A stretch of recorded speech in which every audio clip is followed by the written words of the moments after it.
So we've got the top 10 television themes of all time. I have a list. BC has a list. Whose list do you think is going to be better?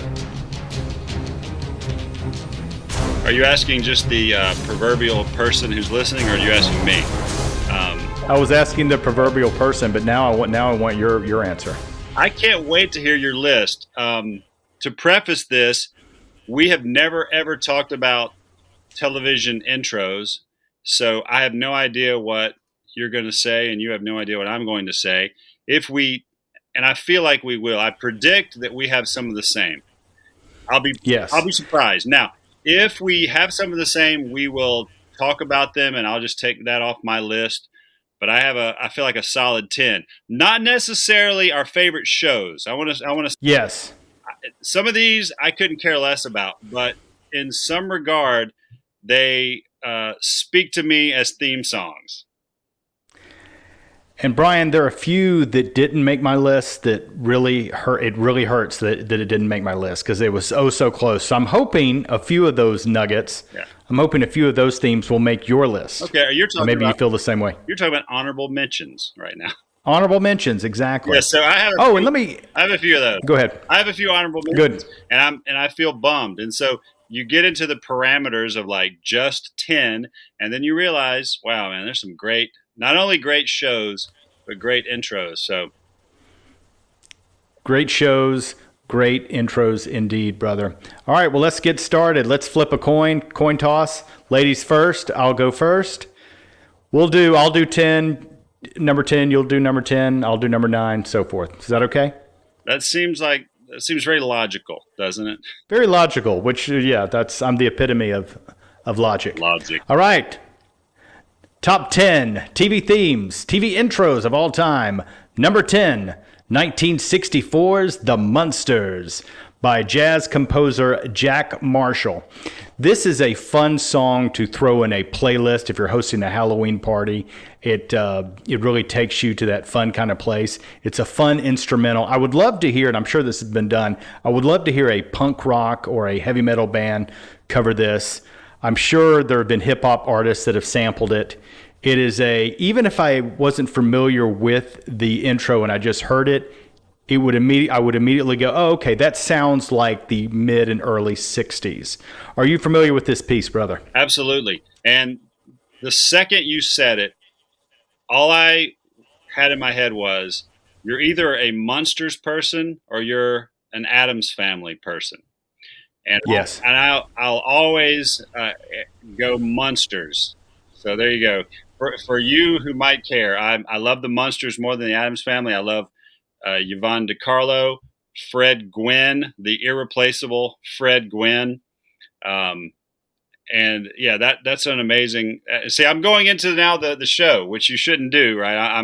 No, that's fine. But I will say that's a fun. And I do want to say this. This actually, for everybody's list, I will say that it would be impossible not to mention that every song goes through some form of tweaking. Like the first season will be a little different than the second season, third season. They finally this is how some of mine are, where you'll get a version of visuals are different.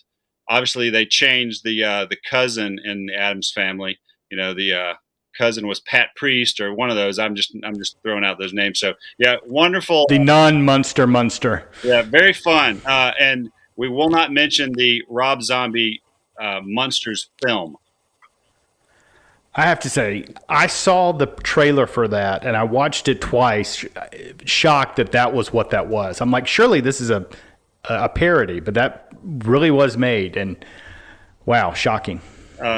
That's a great choice. It's also fun. And I will say this, Addams Family, even though I hope it's not, if it's on your list, I'm sorry, but both of those are fun as a head-to-head, like a versus, because they're so alike in their own, in many ways.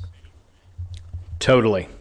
All right. And by the way, next time you host a Halloween party, put that on the list. It's a great song. Number 9, I guess it's, no, number 10, it's your turn. Okay. I decided to throw out something obscure to start with. All right. And this is a British television show that ran only for 17 episodes from 1967 to 1968, starring the excellent TV star Patrick McGoohan, or many in the South might say McGoohan. Patrick McGoohan. And this show is called The Prisoner.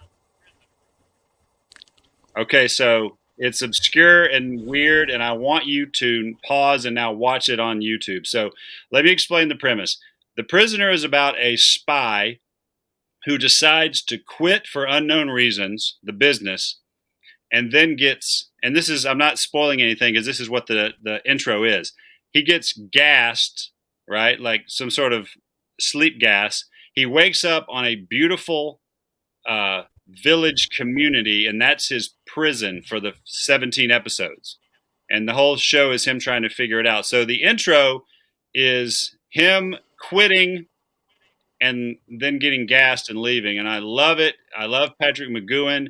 He is as I say, a FOC. He's a friend of Columbo. He got in with Peter Falk and got into the Columbo episodes all through the 70s and some of the 90s. So if you're not familiar with McGoohan, you'll love him. The Prisoner is a weird little show that has a cult following, but the intro is not to be missed. There is thunderclaps for no reason in places. There's a lot. It's intense.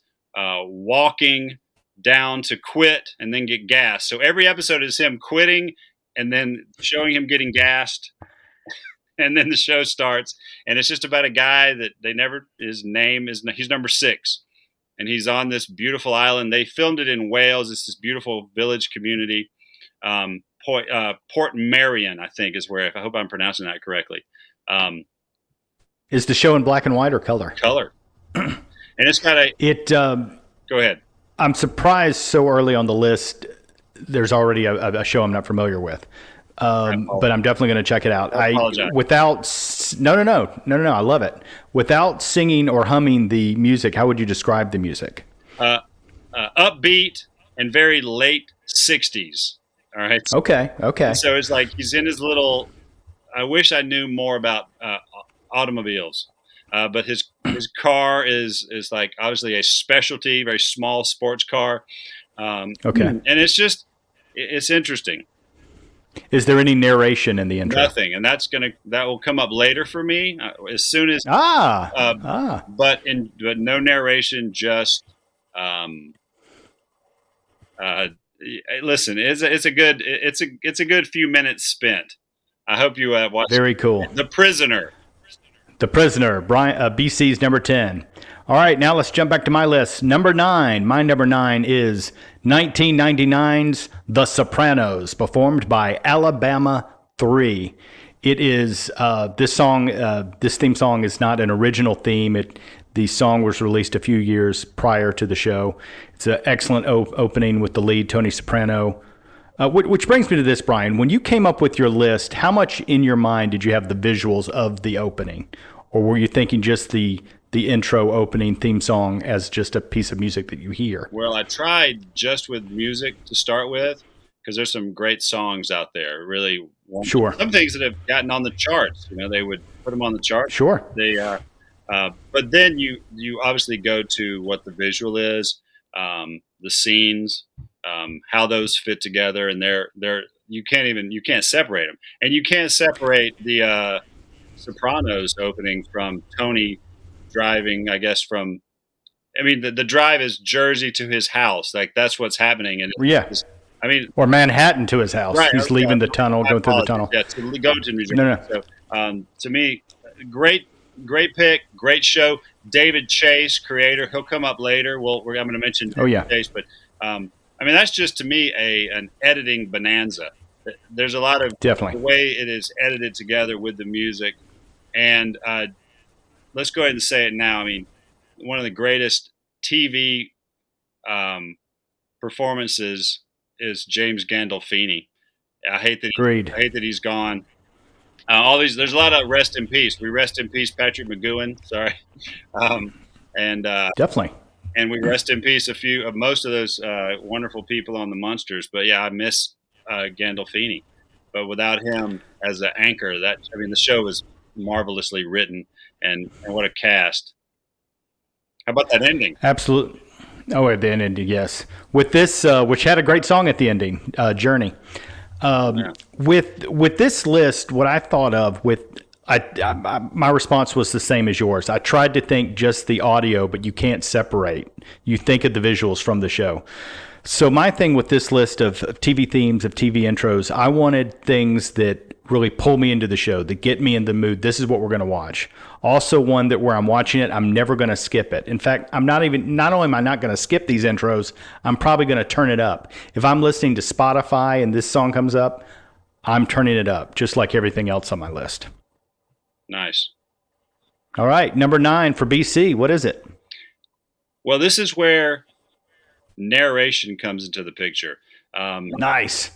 And this also is a show that, for me as a kid, this is my first show that I loved. The $6 Million Man theme song, or the theme, which starts out with a big voiceover, a lot of drum beats, and obviously Steve Austin, played by Lee Majors, is in a terrible crash. And you have the voiceover by Oscar. We can rebuild him. We have the technology. And then it gets into the, they do rebuild him, the legs, the arm, the eye. And then it turns into... Hey, spoilers. I'm just kidding. Go ahead. I'm sorry. Bionic Woman, too. Spoiler alert. Yeah.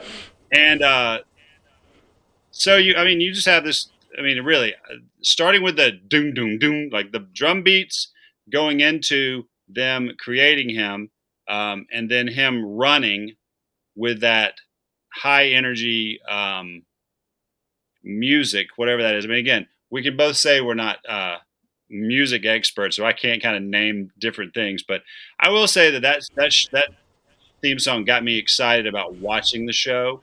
And Mike Post had some involvement. I'm going to bring up Mike Post later, but Mike Post is the genius. Like, Mike Post is the John Williams of television theme songs. So he had some involvement in this. And, again, Lee Majors was the king of the 70s. This ran from 73 to 78. The 12-inch figures with Maskatron and Oscar Goldman and the $6 Million Man and Bigfoot. Bigfoot. Those played by Andre the Giant, I believe. Rest in peace. There's a lot of RIPs. So, yeah, I loved it. And there you have it. Hey. Now, BC, I almost put this as an honorable mention. This theme song was very close to the top 10, and I'm glad you put it in your list. But one I wanted to put as an honorable mention just because it's so silly, and you've got to listen to this after this podcast if you haven't listened to it already, is the original theme to the $6 Million Man before the one that you're speaking of. Do you know which one I'm talking about? I do, and that was my preface beforehand, is that the season 1...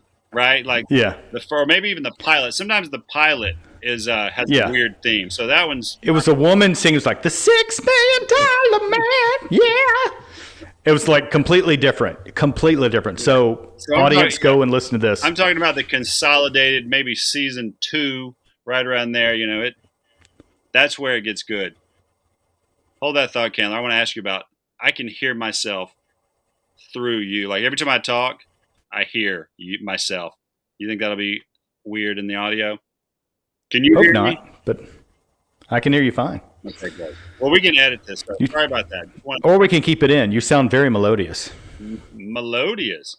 Melodious. Well, if it's an issue, we'll fix it. I just hear myself like barely, maybe through your earphones. Maybe turn your ear volume down, or I don't know. Anyway, we'd hate to have a beautiful, beautiful podcast, and then it's like you hear me like in your earphones going like there's a little buzzing. Yeah, it's one of those where I can try to fix it, but I have a feeling that we just got to go with it. Let's go with it. That's fine. Let's go with it, brother. All right, number 8. Yeah. 1974's The Land of the Lost. Marshall, Will, and Holly on a routine expedition. Sung by Star Wesley, who played the son. This song has kicking banjos. I think it'd be this is another song I would love for a band to cover the song. Great banjos, great vocals, great harmonies. To the land of the lost, lost, lost, lost, lost. And also, the show also had a great outro. It had a separate song at the end of the show. When I look around, I gotta find my way. I'm lost, I'm lost. Fantastic. Are you familiar with this intro, brother? Absolutely. As a child of the 70s, of course. And I want to say something. I knew that you could not get away with doing this without singing, and it makes me so happy when you start singing. I mean that from the bottom of my heart. Keep doing it. So this is one of the shows as a kid I can remember two things. One, excellent lunchbox. Okay, if you're talking about the 70s and 80s, you got good head-bashing metal lunchboxes, but the lunchbox was great. Secondly, even when I was 5 years old, I knew that the special effects were the worst special effects I've ever seen in my life. That's how smart I was. I would see like a raft going down like a miniature something or other. And I'd just be like, no. Like, so 5-year-old me and like old me now is like, we were the same. But I love, but we do love Sid Marty Krofft. We love Sid Marty Krofft.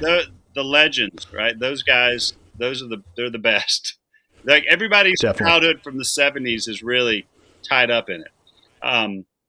Shall I go? Is it time? Yes. Do you have any more about Land of the Lost? Who's the little? No, Who's the little booger monster? Who was the little thing? The little Chalky. Yeah. It'll come back, but that guy, Cheeky Monkey. Yeah, whoever that was, something. The light. But I wish we knew his name. I can't remember. Okay, let me go from my 9 to 8, which is we're staying with the theme of Lee Majors. He was the $6 Million Man. Then he became Colt Seaver in the Fall. Okay, now Fall Guy ran from 81 to 86, and there's a lot of references in this song, and it's sung by Lee Majors. So he sings the theme song, and this is about a stuntman in L.A. who does. Obviously, he's an older stuntman, and he does work with his nephew Howie, and is like a bounty hunter part time. Great truck, great vehicle, the brown vehicle that's jumping everywhere. Here's the deal, though. It is a product of the 80s. Some of the lyrics are kind of like, now you kind of cringe a little bit. No, I think the lyrics have multiple meanings. Like this, for example. And if I wind up in the hay, it's only hay, hey, hey. That has several different meanings to me. We could make everyone puke and sing the whole thing, but we're not. But I could do it. And there's also, I have jumped from a tall building. I have crashed a brand new car. I'm probably paraphrasing, but anyway. Like that. Yeah, so we just lost. Now, there is a reference to Raquel Welch. We just lost her, so rest in peace. Yes. Lee Majors, I think married to Farrah Fawcett. She's in there. Eastwood, Robert Redford. There's so many. Lou Ferrigno is in there as the Hulk, or as himself playing the Hulk. So that show is great. I love the stuntman aspect of it. I love Burt Reynolds' 1978 Hooper. This is about a stuntman. I actually named my cat after Hooper. I just love the idea of stuntman, and so this show was right in my alley for the time period. The late Marky Post, so many Heather Thomas. It was fun for the time. It is a dated time capsule, but so were you into the show as well as the TV theme? Yeah, I love that TV. When I heard it, I said, I remember thinking, great theme. And then you have stunts all throughout. It is another show that changed a lot. But in terms of like the scenes you would see, but the final scene before the show started was Colt Seaver rope ladder on a helicopter and him escaping in the nick of time off, as the car goes careening into the ravine. I mean, just a great stunt. So there's some pretty good stunts in. Okay, BC, you just said in the nick of time, and I just thought you said the naked time, so I was really confused. Yeah, that was going to be the part 4 of the Frank Drebin saga. The naked time. Naked time, Frank Drebin. All right, excellent. Go ahead. No, go ahead. No, you go. It's your turn. Go for it. Oh, good. Great. That's a show, The Fall Guy is a show where I remember the theme song and I like the theme song. And I don't even know if I watched the show much because I don't really remember it. But I just remember Lee Majors was. I couldn't watch the show now. That's what I'm telling you. Like, these are not my favorites, but it's like there's a time period where you're like, well, it's that time on whatever night, and it's 1983. I guess I watched The Fall Guy. The Fall Guy. All right, let's jump ahead. We're at number 7 for me. That's 1965's I Dream of Jeannie. Wow. Starring Barbara Eden and Larry Hagman. Great instrumental. That's another song that kind of takes me back to, it sounds very mid to early 60s. It was sampled with Will Smith, DJ Jazzy Jeff and the Fresh Prince, Girls of the World Ain't Nothing But Trouble. Just a really cool beat, great horns in it. Just makes you want to move. Are you familiar with the piece? Of course. So I think everybody, especially from this 60s time period, all those, and I don't want to start naming shows because I think I don't want to steal any of your thunder, but you can't, I mean, it's almost like you have to know that song. And then you bring up those two. That was it was a ridiculous premise, of course. Sure. It also has its it's like Bewitched and I Dream of Jeannie is kind of like Addams Family and the Munsters. Like, you kind of are. Yes. Who are you? And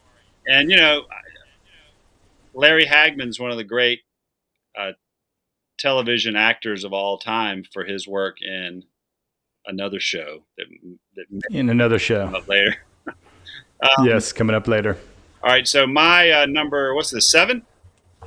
Yeah, that was my 7. Okay, great. This character first appeared in 1929 in like newspaper print, and I can't think of a better opening that. I mean, again, without Star Wars, there's so many things that don't come on television, but Buck Rogers, starring Gil Gerard, is one of the best openings I've ever seen in my life. Okay, so again, the voiceover. You see the rocket. What is it? 1987 and 1987. Hey, good. That's good. Good memory. That's yes. I think it was 1987. Yeah. You're right. You're right on target. So so he goes back in time, and it's like in the future, 1987. Yeah. There's a turning, and then it's like yes. Now you got me humming and singing. So listen, you got Aaron Gray.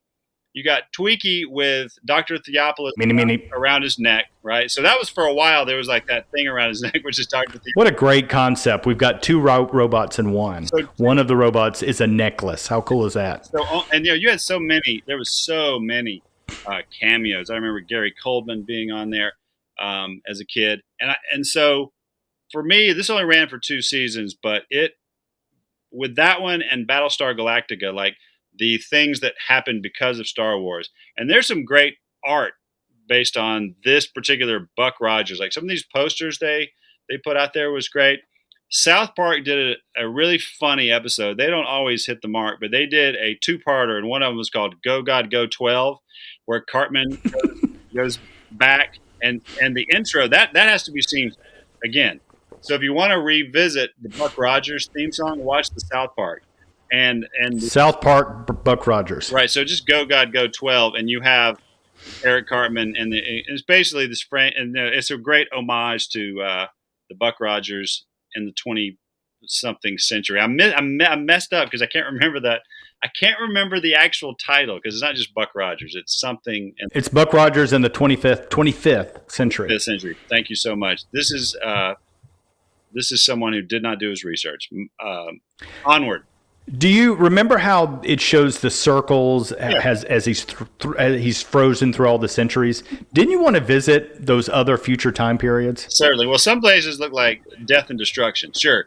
But yeah, right. But still, like, not physically, but like see an episode set in that time zone. Yeah, absolutely. Some of it look like, Thundar and the Barbarian. Like, it was all like destroyed. That's a deep cut. Destroyed buildings. Go ahead. Awesome. Number 6. 1975, Wonder Woman. All the world is ready for you and the magic you can do. I mean, talk about a song that really gets me pumped. I'm ready to just go and fight with her. With her satin tights, fighting for your rights. And they're old red, white, and blue. Are you familiar with this? Of course. Now this is another one that went through many changes. There are many Yes. versions because you have like a cartoon thing that's happening at first, but you have obviously Linda Carter. You have Lyle Waggoner. Lyle Wagner.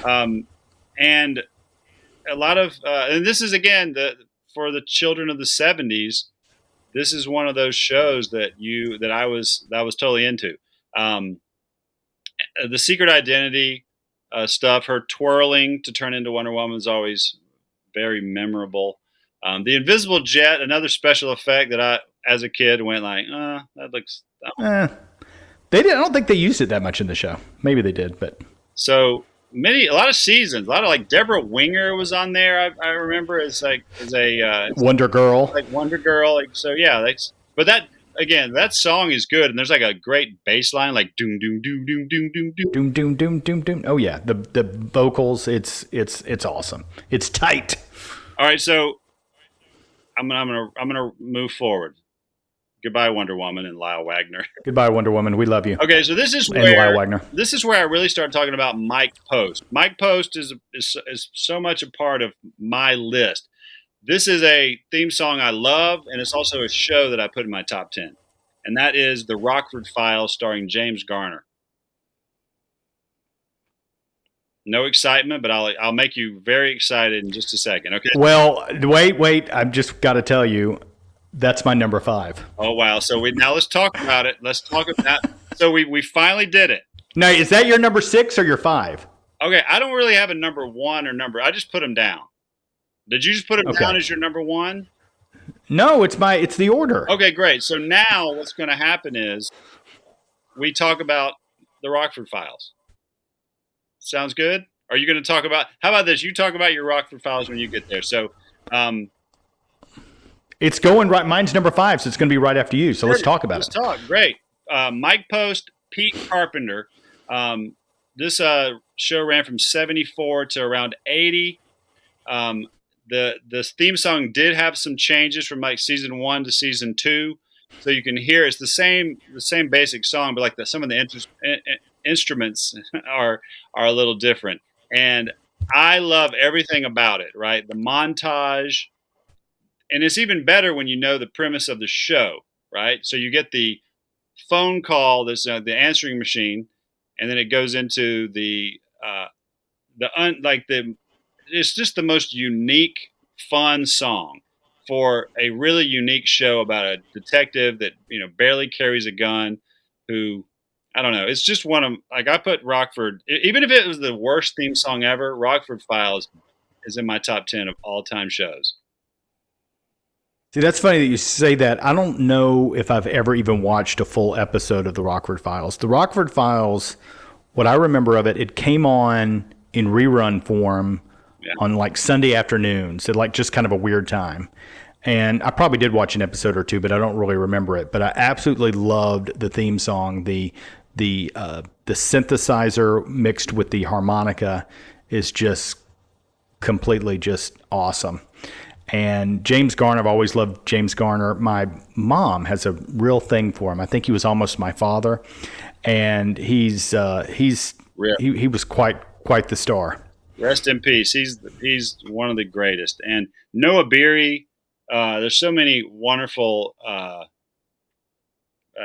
cast members in this. Stephen J. Cannell, if I'm pronouncing the last name right, he did a million. He created a million shows. This is one of his shows that I love. He had Rockford always had a Pontiac Firebird with the color copper mist. That might be a little trivia for you because there's not too much trivia that people don't know anymore now. Wikipedia gives us everything. Copper mist was and Garner was a great stunt driver. He drove a lot. And let me tell you something. He gave Tom Selleck one of his early starts in television as I guess Lance White, which is one of the best episodes because Lance White is the detective that can do no wrong, and Rockford, of course, is always one step behind in a lot of ways. I would just say this: try a few episodes and see what you think. But I can't. if I have 10 shows that I can't live without, I put all of Rockford, including the TV movies that came around later on. So many, and again, I'm going to keep it short, but man, everybody in that show was fun and great, and they worked well together. And again, even for that time period, so good. And if this hasn't been done, it should be done. A hip hop artist should sample that song because it is cool. It is a good one. Yeah. Well, as you know, my number 5 is the Rockford Files. So I guess now we'll go to your number 5. What's next for you? So you feel like you've talked enough about the Rockford Files in terms of just great. Yeah, because I don't remember the show. I just remember the song. Okay, so I'm going to do another Mike Post, right? The Mike Post is the John Williams again of television. Quantum Leap. Nice. So this is 89 to 93. Scott Bakula, Dean Stockwell. I love the premise. There's also a voiceover, a female voiceover talks about Sam Beckett basically just jumping from person to person, getting into adventures. I love to say that, getting into adventures and then setting things right, only to move on to jump again. I mean, the premise, they've of course remade it. They've remade so many of movies, of course, sadly. And then, of course, they start getting into the television shows, the Out of Ideas guys. So, yeah, like that to me is just one of those great openings. It shows the range of Mike Post.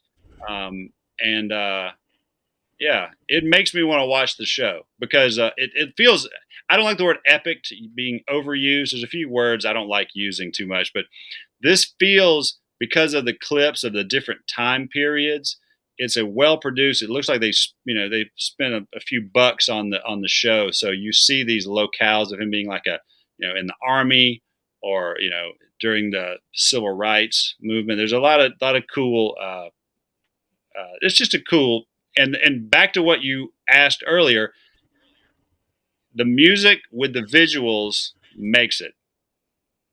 Quantum Leap. Starring Scott Bakula. It was there a bit on the show, which is funny to me now because the show was made in the 80s. Was there a bit where he hated whenever he would wind up in the 70s? Oh, gosh. I feel like there was. Like, oh, man, I'm in the 70s again. Like, the 70s were lame. There might have been a theme. Which makes me laugh. There might have been a theme there. Let's go back and we'll edit and put a thumbs up and say yes. And that's such an 80s thing to say, is not like in the 70s. He also was the phrase, of course, was, oh, boy. So, oh, boy, every time. Oh, boy. This next one, this is my number 4. Ooh, it's a good one. And I think it was the number 1 theme song by Rolling Stone, I think. And this could have been higher on my list because it is fantastic. Puts me in a great mood. It's got to have something from the Norman Lear television universe. That is The Jeffersons, 1975, performed and sung by Jeanette Dubois, who played a character on Good Times, which is also in the Norman Lear television universe. I mean, just puts me in the best mood. Fish don't fry in the kitchen, beans don't burn in the grill. I don't even know what that means, but I love it. I love it when the man comes in and sings with her. Now we up in the big leagues, getting our turn at bat. I mean, and it puts you in the mood for the show. It feels right for the show. And just what a great premise, great song, great theme. Are you familiar with it? Of course. And that's another one from my childhood where great ensemble, Sherman Hemsley, the great. Yeah. But so much also great social commentary about, George Jefferson and his rise and all the people around him and how, with Bentley and I guess Florence and Wheezy, right? So they just wonderful for the time period. Great. And you mentioned it. So you opened the door on this. I didn't put this on my list, but you mentioned it. And I tell you what, that Good Times theme. Fantastic. And I felt like one of my favorite characters, one of my favorite actors was JJ. Oh, of course. So two things I remember about the Jeffersons. One, I remember as a young age, the architecture of the apartment didn't make sense. Because he would come in through the front door and then he would turn to the right, and then it looked like to go into his bedroom, he would have to go back into the hall. Made no sense to me. Another thing I remember fondly is the outro. Love outros. The outro was basically a slower version of Moving On Up, but it's just her humming, sounding amazing. So, that's that. That song is another song. You're right. It puts you in the mood to see the show, and because it's that upbeat, and there's a part where it's just like the beat, right? And now and like they're singing together. I don't want to mess it up because that's not I'm not a any. It's so good. It's so good. It's so good. That's another song. If it came up on Spotify, I'm turning that bad boy up. And all right, George Jefferson's walk, right? He has the walk, and that's undeniable. His strut, the best.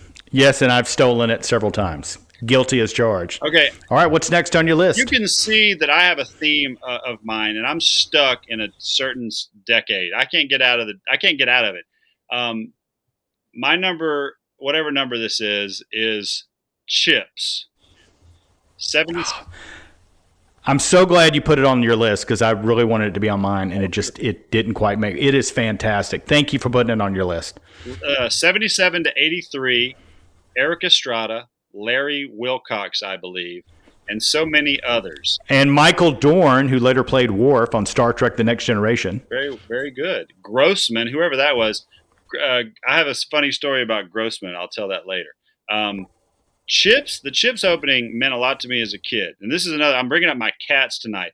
I had a cat named Bonnie, one of my favorite cats, and Bonnie's named after Bonnie on the show. All right. Like she did some action, but she also was like a radio operator.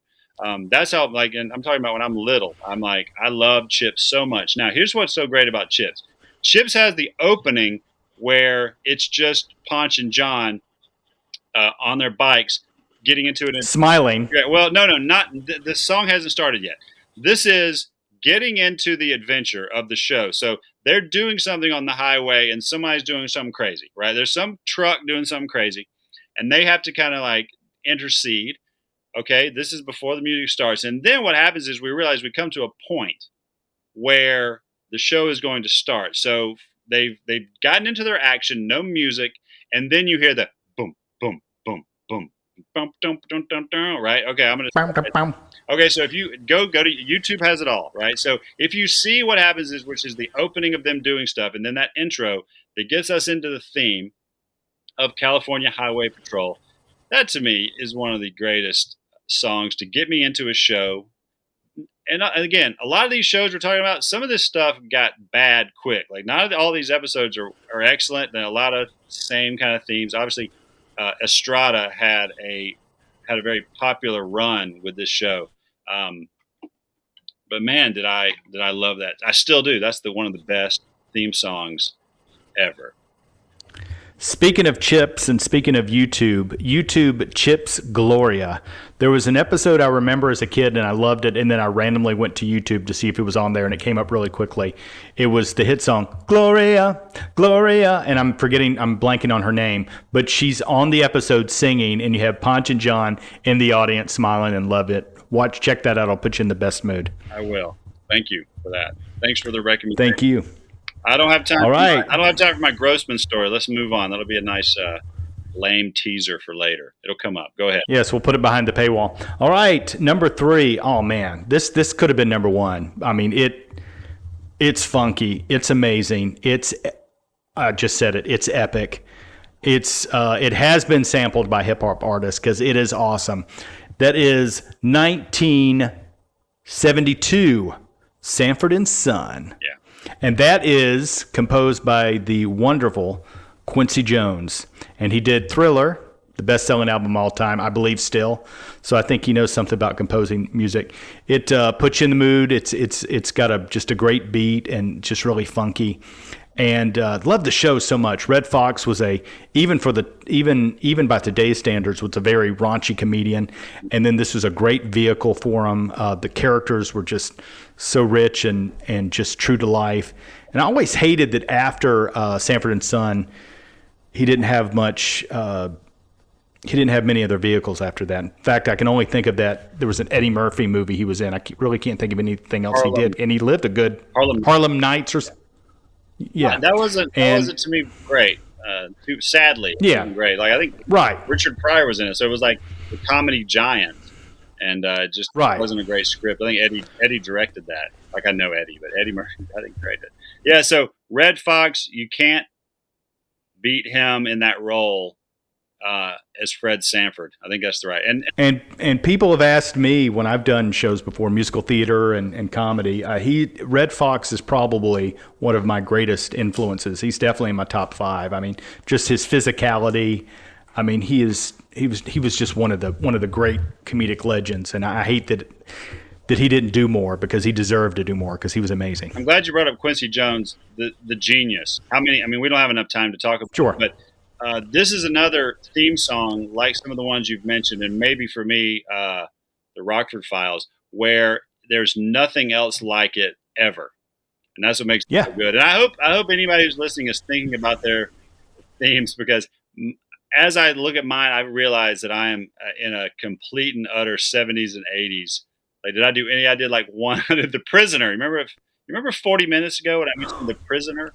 I'm gonna watch that. I want you to tell me what it is. So, is it my turn? It's your turn. Okay, great.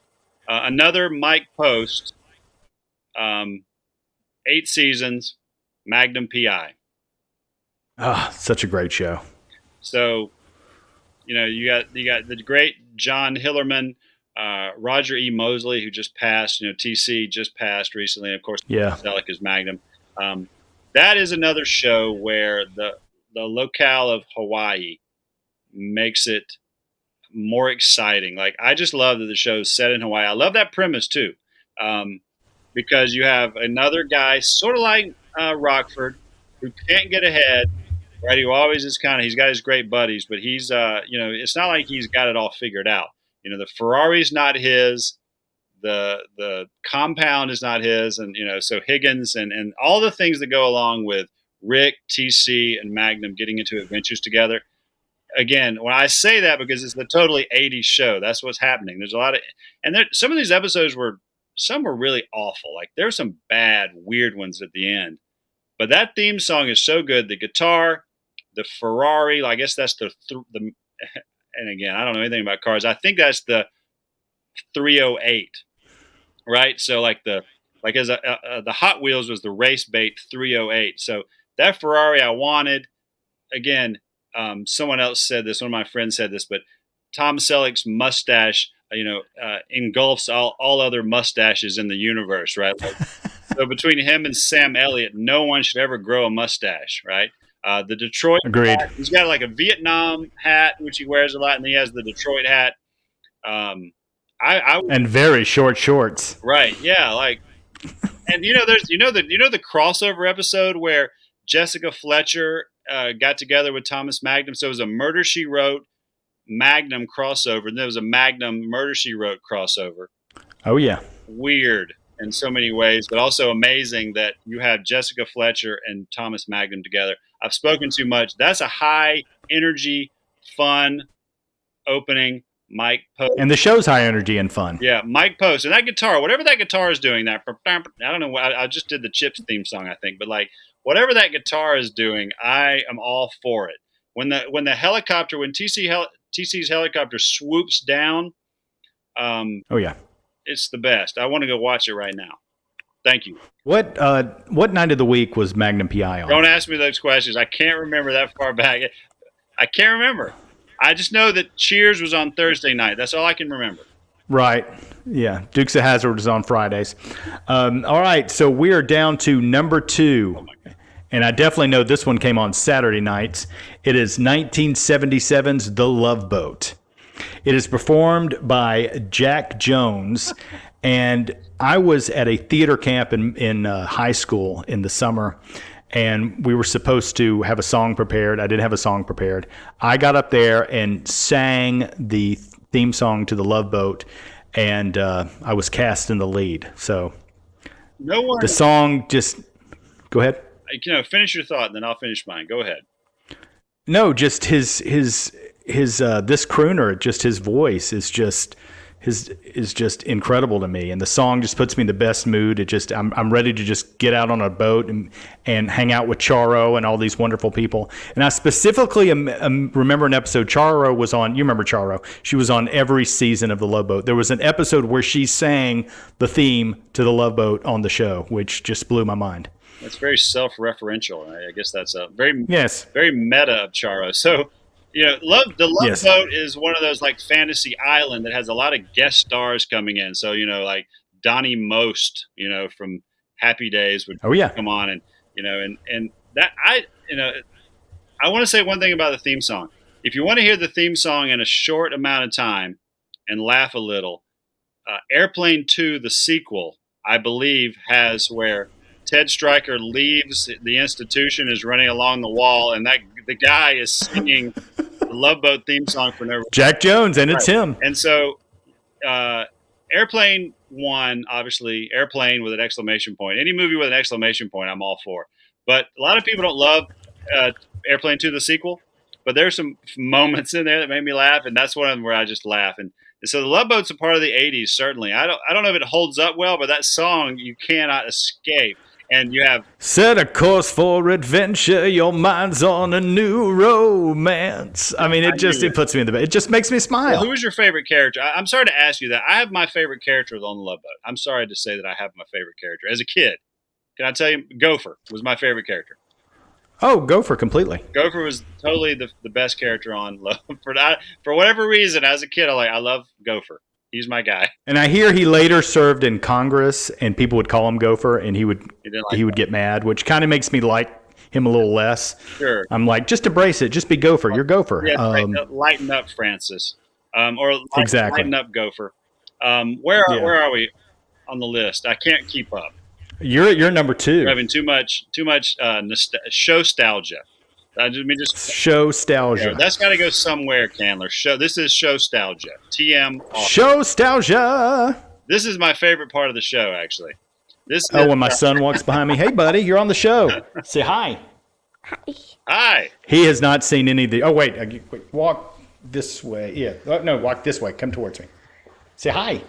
Hi. Hi, pal. I think he's mine. He looks like me a little bit. What do you think? Good to see you. Yeah, I love you, buddy. Go to bed. Handsome guy. Go to bed. I love you. So what's your number 2? That was too good. That was just too good. Yeah, he's the coolest. He's the coolest. Okay, here we go. Dang it! There's another voiceover. I'm stuck in the 80s in a lot of ways, but I really like the theme song to Knight Rider. That was almost on my list. It is incredible. Okay, yeah, I mean that song has also been sampled by a few hip hop artists, and you basically have. Let me just talk about William Daniels for a moment. So William Daniels is the voice of Kit.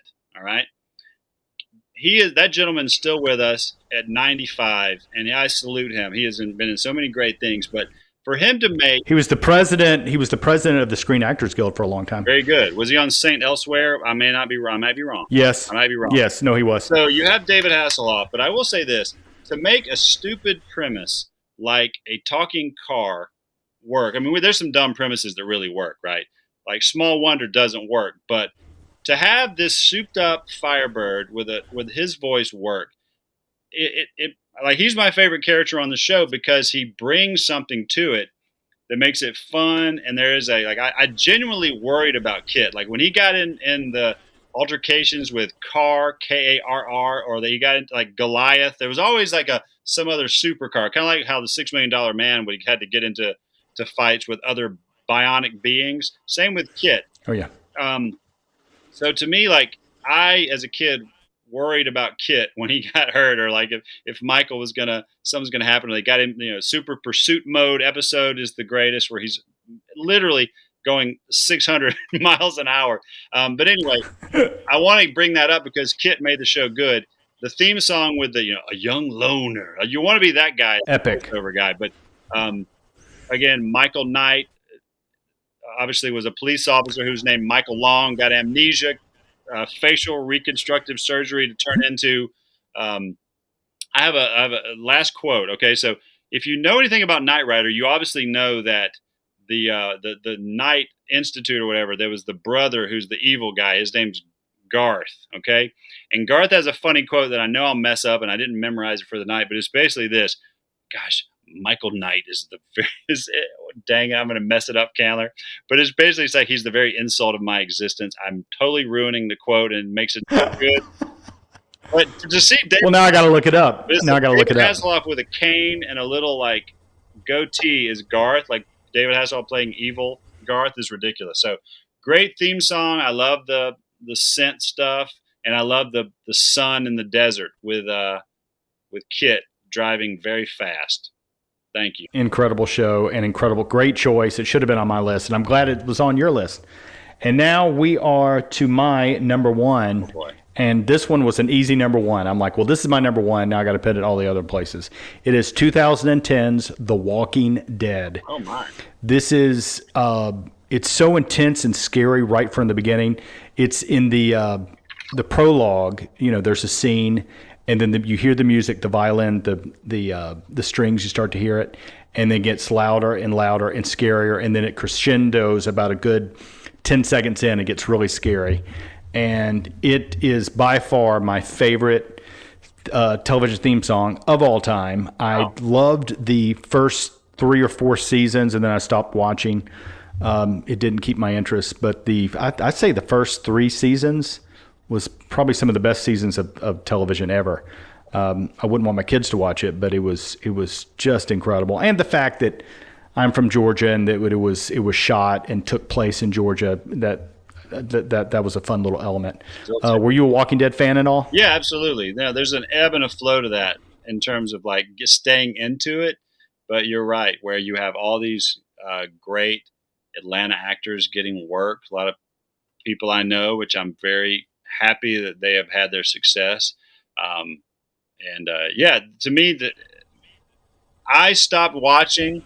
We stop watching, and then it's like you start hearing saying you got to start watching it again. You know, it's really gotten better because there's some ebbs and flows, but to have that a rabid fan base, you know, you have these conventions where just in general fan people, right? In general, are because of the good old internet, like we've gotten, you know, we've consolidated, and you can have any kind of number of. But the Walking Dead fans are wonderful too. Like this is just a big community of fans. And back to the intro, like great intro. And yeah, standard and practices go out the window with cable, right? So you're going to see some bludgeoning on 4 o'clock in the afternoon. If you're watching a marathon, I'm like, hey, take it easy, AMC, or are they on AMC?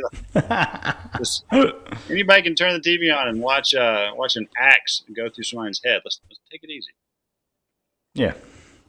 All right, what's your number one? I wish I wasn't. Can I say that I wish I wasn't the last number one? I wish it. I don't know how that went exactly, but here we have me at number one. This is not my number one. I didn't do any kind of rank. I just kind of threw them out there. So I'm putting a cartoon on there. Is that okay? It's a TV show, yes. Okay, perfect. Voltron, 1984 to 85. Voltron. Brian, I'm not familiar. I can't. The song is not coming. I'm going to have to play this after this episode. Okay, so it's another voiceover. Okay, so basically what happens is you have a Japanese series that was adapted. They called it Beast King Go Lion, right? So that Japanese series was taken by an American company, and they turned it into all these episodes, and they tried to piece it together to where it made sense, right? But the ultimate key component here is you have 5 robot lions hidden. These space explorers come and, you know, train to be in the lions, and the lion forms a huge robot, and they fight robeasts and King Zarkon and his evil son Prince Lotor.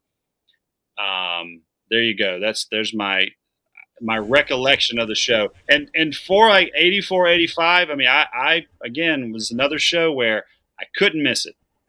I couldn't miss both. I love it. And how would you describe musically the opening? Well, voiceover, right? So it's kind of mellow at first. It's like like the ship's coming in and from days of long past. And the VO guy we know, and I'm going to mess it up, but I should know that because I didn't do my research. But you basically have the voiceover talking about what has happened, why these space explorers are going to this planet.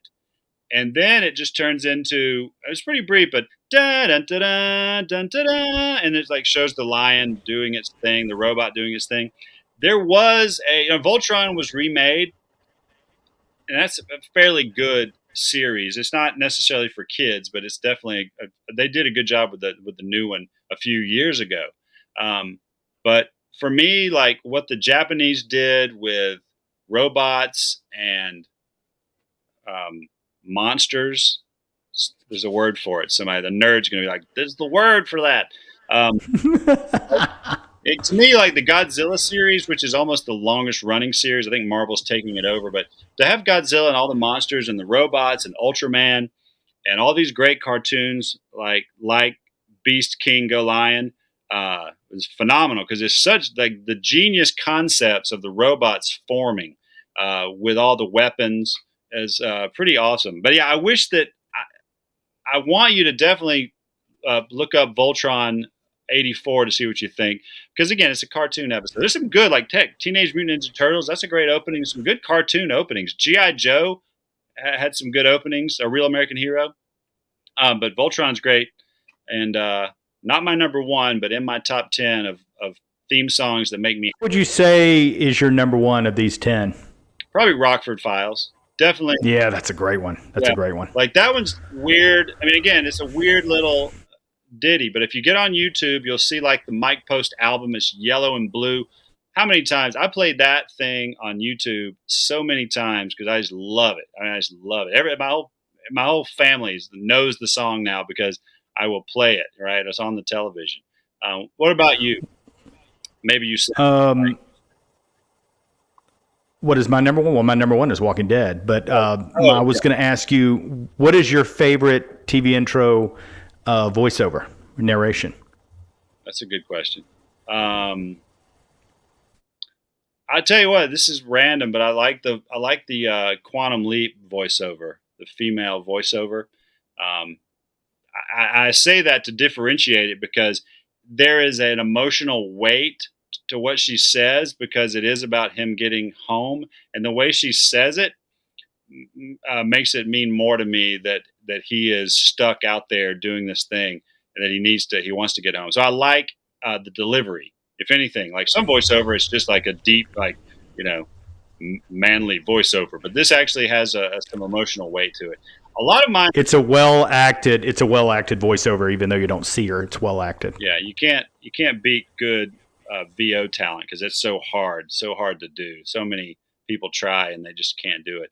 But a lot of mine are really short. I've noticed, like I have a short, like $6 Million Man voiceover, not much music, and then a short piece. But I still love it in terms of just what it. And again, a lot of this is nostalgia, or like we like to say on this particular segment, showstalgia. Showstalgia. My favorite narration from a TV opening. Dr. David Banner, physician, scientist, searching for a way to tap into the hidden strengths that all humans have. Then an accidental overdose of gamma radiation alters his body chemistry. Now, when David becomes angry or outraged, a startling metamorphosis occurs. Mr. McGee, don't make me angry. You wouldn't like me when I'm angry. The creature is wanted for a murder he didn't commit. David Banner is believed to be dead, and he must let the world think that he is dead until he can control the raging spirit that dwells within him. The best. Wow, that was the best. Dun, dun, dun, dun, split screen. Yeah, that kind of broke my heart that didn't make my list because it's such a great opening. Yeah, I love rest in peace Bill Bixby, rest in peace Lou Ferrigno, rest in peace Jack Colvin, if that's his name, as Mr. McGee. And I got to say, for those Marvel... When did Lou Ferrigno die? No. Did I say rest in peace Lou Ferrigno? Ferrigno's with us. He'll always be with us. Okay, it was like, what? No, what? But I will say this: the whole. I know I've been distracted by Chinese balloons flying in the air, but how did I miss that? So, go ahead. Do you ever notice this on the when it's like, and it's like the sign is danger. Now inside of danger, anger. It says anger. Yes, exactly. Yes, I love it. Epic. I was. Thanks for doing that. That's probably the best voiceover, and I can't believe the Hulk didn't make our list. That's weird. There's a lot of them that didn't make the list. The honorable mentions, I put Hawaii Five-0 on there. Mission Oh, Hawaii Five-O was almost on my list. Yeah, it was up there. Yeah, Hawaii Five-O. Mission Impossible has to be on there, and like the movie's Oh, yeah. song better, but that's a good theme song, man. Here's two that I absolutely despise. Do you remember the show Homeland? Yeah, of course. That is the worst opening. The visuals are annoying. The song is it is whatever the opposite of a melody is. That's what the opening is. And then it doesn't make a lot of logical sense because you have a fictional president on the show, but then you see like Obama and real presidents. So I'm like, well, which is this the president after Obama? What's going on here? And it's definitely one I would always skip the intro. And another one that I was not crazy about, love the show, is and it's I'm blanking on the actor's name, but Frasier, he's singing about the tossed salads and the scrambled eggs. Not my favorite. That's okay that you blanked. You just did a full Incredible Hulk voiceover. It was amazing. So it doesn't matter. Yeah, it killed all my brain cells. You're out of gas. Listen, I want to bring up one that. Listen, back to The Prisoner. Ron Grainer did that. He composed that. He also composed some of my favorite, another British show, which is the Doctor Who intro, which almost made my list. The Doctor Who intro is great, from the 80s, right? I predicted that was going to be on your list. Really? Doctor Who would probably be on there. I don't know why. It just did. It's looking on my list, it was surprising. I was born in 74. How many mid-70s was on mine? It's almost like, well, how was I? It seems like I would be too young for most of these. And then I noticed there's a big gap where you have the no late 80s, no 90s. Mm-hmm. Well, I guess Sopranos is technically, but it's 99. But because at some point they started phasing the TV themes out, and then now with Netflix and HBO and everything, now they've kind of made a comeback. I always feel cheated when there's not a good TV theme for a TV show. Skip intro, right? You said that earlier, but like for me, it's usually skip intro now. I'll tell you what, a show that's, again, in my top 10, I mentioned earlier because of Patrick McGoohan, who was an FOC, friend of Columbo. The Columbo is definitely one of my favorite shows. It does not have an intro theme song, especially Peter Falk as Columbo doesn't Peter Falk. But there also was the theme of like Pop Goes the Weasel. So during those seasons, you would hear either Columbo humming Pop Goes the Weasel or someone, or maybe even the musicians would play that every once in a while. But a show that gives you no theme song, still very good, is Columbo. There's a novel out there. Here's my favorite segue. This is after the opening, and it's like the little credits right before the action begins. I think it's called a segue. It's the Golden Girls. So you have Thank You for Being a Friend, which is great. We love the Golden Girls. But then they have the instrumental do do do do do do do do do, and it puts you in this, hey, let's sit back. We're in Florida. We're going to watch these nice old ladies make us laugh. Amen. That's really all I have. Well, this has been fun. Go ahead. It always gets weird at the end. Let's talk over each other and make it weird at the end. This has been Grab the Remote. Peace.